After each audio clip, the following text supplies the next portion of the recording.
Hey guys, this is Maria from freewaysocial.com, and in this video I will show you how to use zoom in effect on Instagram stories. There is a new effect on Instagram that lets users zoom in their stories elements. Follow these steps and you will find out how you can use it. Go to your Instagram profile tab and click on the plus icon at the top of the screen. Hit the story option.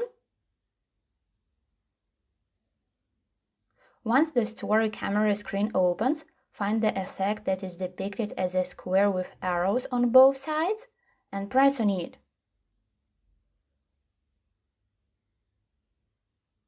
Select which zoom in option you would like to use. There are options like fast, slow, shake, or cut. When you're ready to start recording, tap the button.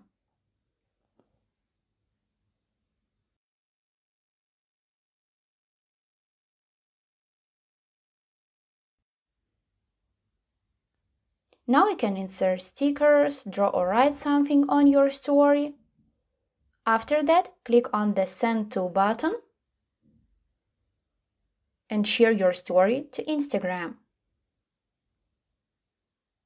That's it! I hope this guide was helpful and you were able to use zoom in effect on Instagram stories. Don't forget to like this video and visit us at freewaysocial.com.